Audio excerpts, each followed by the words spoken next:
روز شما بخیر بینندگان ارجمند. امروز سه‌شنبه 17 فوریه این برنامه خبری و تحلیلی اخبار آزادی است که شما را با خبر و تحولات مهمترین روز در تاجیکستان و جهان آشنا می‌کند. بیایید همراه با موضوعات اساسی نشر شناس می‌شویم. راننده تاکسی که یک مرد را از برخورد قطار در راه آهن نجات داد و خود از پایش محروم شد، میگوید از کرده‌اش پشیمان نیست. پرسی میکنم اکا جان میگه شما قهرمان هستید. حکومت روسیه پیام‌رسان‌های واتساپ و تلگرام را بسته تلاش دارد که کاربران را به استفاده شبکه دولتی زیر نظرش مجبور کند. یادواره از پدر در خاطره‌های پسری علاءالدین عبداللهیفی روان شد. صحبت با اوتخان عبدالله زاده در 4مین سالگرد درگذشت پدرش. و خیلی دشوار بود چون 19 سال داشتم وقتی پدرم گذشت. در تاجیکستان از صاحبان ماشین‌هایی که رقمش از 4 عدد 1 عبارت است خواسته شده است که هرچی زود آن را دیگر کنند. در این باره روز 17 فوریه چند راننده از گوشه‌های گوناگون تاجیکستان به رادیوی آزادی شکایت کردند. با ادعای رانندگان عملیات ناظرانه راه پس از صدمه مرسدس بنز با رقم 1111 QQ03 برپا شد که در آن 3 تن هلاک و محمد شریفزاده 17 ساله پسر محمد ظریف شریفزاده معاون رئیس کمیته سرمایه‌گذاری تاجیکستان مجروح شده است. شریفزاده خویشاوند یک داماد پرزیدنت تاجیکستان است. وزیر کارهای داخلی رمضان رحیمزاده در نشست مطبوعاتی اخیرش گفت در ماشینی که آتش گرفت او یکی از مسافران بود. مقامات به طور رسمی عملیات برچیدن رقم‌های 1111 را تصدیق یا رد نمی‌کنند. معمولاً در تاجیکستان صاحبان واسطه‌های نقلیاتی را که با 4 رقمی مانند مثل 77 یا 9999 رانندگی می‌کنند افرادی دارا یا نزدیک به منصبداران بلند مقام می‌دانند. بازرسی دولتی اتومبیل سال 2015 اعلام کرده بود که رقم‌های جالب را در مزایده یا اuksion به فروش گذاشته است. سپس برای نمونه خبر دادند که یک رقم 0100 با نرخ $9100 و رقم 0707 با ارزش $1500 خریده شده است. سال 2012 نیز مقامات اعلام کرده بودند که رقم‌های 7777 و 8888 را میچینند. آن زمان منتقدان گفتند که این رقم را تنها از آنهایی گرفتند که نزدیکان پرزیدنت تاجیکستان به شمار نمیروند. و درباره یک حادثه دیگر در راه در دوشنبه یک راننده تاکسی که خواست مرد را از زیر قطار یا پویست نجات دهد خود هم یک عمری معیوب شد. حادثه در پایان ماه ینور رخ داد و هرچند هر دوی آنها زنده ماندند ولی معیوب شدند. حادثه چگونه رخ داد و حال مردان نجات یافته و نجات داده چی است؟ از گزارش همکارانم زرانگیز نوروزشاه و امیر صایف میبینیم. اینه بیجیلک نداره.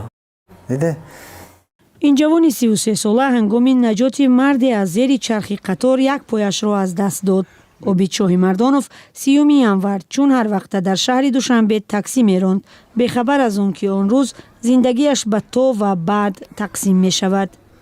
تقریبا ساعتهای 12:40 بود یا 12:45 ما ای طرفی галбои экран ҳаракат карда истодум тарафи раҳи нав ипподром мошина дамлави ра мондем ра гузаштем ҷура гузаштем ки як мардак тақрибан синни солаш 55 сола ё ки 60 аниқшаша намедонам ҳамонро чанд кас ҳамон тараф ҳамин бачаҳои ҷавон дод заданд ки ака поиз омадеса теплоход омадеста бо теплоходи 150 тонна сигнал додистай ин мардак нафаҳмидистай ин ҳамраи бармам дод задистай марам дод задам ама ки без حادثه تقریبا در همین جا رخ داده است. به نقل عابد پیرمرد از طرف راه کلان می‌خواسته است توسط راه آهن به طرف دیگری راه گذرد. در همین حالت از این راه قطار یا تیپلواز می‌گذشته است و وقتی عابد می‌بیند قطار به پیرمرد خیلی نزدیک می‌شود، او به کمک می‌شتابد و زود آمده مرد را تله می‌دهد. در نتیجه مرد به آن طرف راه می‌افتد و خود عابد به این طرف راه و پای هر دو زیر چرخ قطار می‌ماند. паридм тела кардам ки уже ҳамин зад ҳамо поизу як чашмом як сиёҳӣ шуду уже дар замин ғалтидам. як хесам нигоҳ кардам ки мардак як тақрибан як 3 метр болотар ма ховая дар замин. ман ба шикам хоб будам, як гирди атроф нигоҳ мекардам, як гала одамай. هر دو را در بیمارستان قلیه بالا جراحی کردند. پنجه پای هر دو از یکی راست و از دیگری چپ بریده شد. وقتی که این بیمار دسترس کرده شده، هر دو بیمار در حالت به نهایت وزنین بودند، یعنی که در حالت شوک قرار داشتند، برای که اسیب پایزی یکی از اسیب‌های وزنین به شمار می‌رود. برقرار کردن اندام‌ها در این حالت‌ها غیر امکان می‌باشد. یگانه راهش اینه که آمپوتاسیون، که بریدن اندام می‌باشد، برای اینکه قسمی باقی مانده پای یگان علامت‌های حیاتی نداشت، یعنی پورا مجق شده بود. مردی که عابد سبب نجاتش شد با خواهش خود از بیمارخانه بر وقت‌تر رخصت شده است. میگوید از روز حادثه چیزی در یاد ندارد. همین معنی سرم کار نکراست. همین خیلی لینگم نیست. همین در همین حالات غلطیدم، خودم حیرانم. با گفته نزدیکانش در این صدمه از سر هم آسیب خورده است و فراموش خاطری دارد. تا این حادثه او در یکی از مکتب‌های شهر به حیث استا کار می‌کرده است و نزدیکانش میگویند سالم بود. حادثه را آگاهی با من میلیسا دادم. یا من با همون بالینسا رفتم و این کسا دامجه دیدم. ممکن که تا همون حالت دا یکون سبب شد که خیلی نشنیدم. فکر رفته سب باشنم نشنیدم، نفهمیدم. این همه چیز شدنش هم ممکن سبب ده. تو های هم سوال میتیم نمیدونم. علیشیر به عیادت عابد رفته از نام عمکش به او اظهار سپاس کرده است. عابد حالا در بیمارستان با عصا بغل راه رفتن را می‌آموزد. مصاحب ما میگوید از کاری کرده‌اش پشیمان نیست، چون اگرچه با بهای یک پای باشد هم توانست نفری را از مرگ نجات دهد. آنها اولین بار همدیگر را در بیمارستان دیدند. рафтам хабаргирӣ апаш шиштагӣ дар пеши авқот диста буд. ассалому алайкум гуфтам, дур омадам ки нашинохта. баъд апаш гуфт ки ҳамин ки аз шуморо вай кард наҷот дод, ихе кард, дастша дар кунаи сина монду, раҳмандорӣ кард. بعدی آگاه شدن از این حادثه به گفته عابد شخصان زیاد و ناشناس به او زنگ زده و سپاسگزاری کردند. занг мезанам, аҳволпурсӣ мекунам. акаҷон мегаи шумо қаҳрамон ҳастед. аз россия занг задан, хеле кӯмак кардан, дуо кардану аҳволпурсӣ кардан. худо умриямашонро дароз кунад. این مصاحب ما در این فکر است که باید با پای چپ راندن ماشین را آموزد. هم او و هم مردی نجات داده‌اش نیت دارند آینده پای صنعی گذارد. امید دارند که زندگی را مثل قبل ادامه خواهند داد، اگرچه آسان نیست.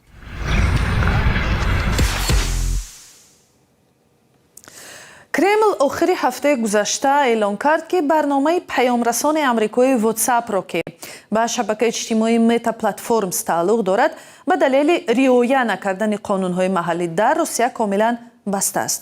ба эвази ин ба сокинон пешниҳод шудааст ки ба паёмрасон ё мессенҷери миллӣ гузаранд. мавзӯъро Шаҳлои Гулхоҷа идома медиҳад. кремл рӯзи панҷшанбе эълон кард ки WhatsApp-ро дар Русия комилан баста, дастрасӣ ба маъмултарин барномаи паёмнависии ин кишварро барои миллионҳо корбар қатъ кардааст. сухангӯи Кремл Дмитрий Песков гуфт, барномаи паёмнависии амрикоӣ ки ба ширкати Мета тааллуқ дорад, намехоҳад қонунҳои Русияро риоя кунад ва ба сокинони Русия пешниҳод кард, ки аз барномаи паёмнависии давлатии ин кишвар бо номи Макс истифода баранд. мунаққидон ин паёмрасонро як воситаи назоратнум мебаранд. мақомоти Русия инро рад мекунанд. Бастани WhatsApp авҷи фишори 6 моҳа ба мета аст ки аллакай дар Русия созмони ифротӣ эълон шудааст. ин кӯшиши густардаи Кремл барои эҷод ва назорати зерсохтори мухобиротиро нишон медиҳад ки дар он ширкатҳои технологии хориҷӣ ба қонунҳои маҳаллӣ итоат мекунанд ё аз байн бурда мешаванд. мета дар изҳороте гуфтааст ки дар Русия 100 миллион корбар дорад. ширкат ин иқдомро қадами баъқиб номидааст ки ба амнияти мардуми Русия зарба мезанад. як сокини Москав гуфт ки онҳо аллакай ба паёмрасони давлатӣ гузаштанд. баъзеи дигар изҳори ноумедӣ карданд. ман ба ин масъала муносибати комилан манфӣ дорам ва инро нақзи ҳуқуқи бунёдӣ меҳисобам. бархе доменҳои марбут ба WhatsApp аз феҳристи миллии Русия бароварда шуданд. акнун корбарон дар дохили Русия метавонанд танҳо бо истифода аз барномаҳои филтршикан ё VPN ба WhatsApp дастрасӣ ёбанд. мақомоти давлатии танзими алоқа ба дархости шарҳи мавзӯъ посух надодааст. ин иқдом чанд рӯз баъд аз он сурат гирифт ки Русия эълон намуд дар барномаи паёмнависии Telegram маҳдудиятҳои бештар ҷорӣ хоҳад кард. дар ин паёмрасон зангҳои садоӣ ва видеоӣ аз моҳи август баста шуда, дар авоили ҳамин ҳафта корбарон аз тамоман суст шудани кори Telegram шикоят кардаанд. салом, агар хату хабар мехоҳед мо дорем. навиди бомдодӣ, сархати хабарҳо, ахбори Тоҷикистон ва ҷаҳон, гузоришҳо ва таҳлилҳо. чӣ мегузарад ва чаро? донистан, фаҳмидан аст. замима ё апи моро бигиред. 17 феврал аст дар гузашти ҳунарпеши халқии Тоҷикистон Алауддин Абдуллоев 4 сол пур шуд. ӯ дар авҷи маъруфияти касбӣ дар синни 56 солагӣ аз сактаи дил даргузашт. падари 8 фарзанд буд. яке аз писаронаш Отахон Абдуллозода ки ҳоло 23 сол дорад, роҳи падарро интихоб кардаву баъди хатми донишкадаи фарҳанг ва санъати Тоҷикистон ҳоло дар донишгоҳи давлатии кинематографияи Маскав таҳсил мекунад.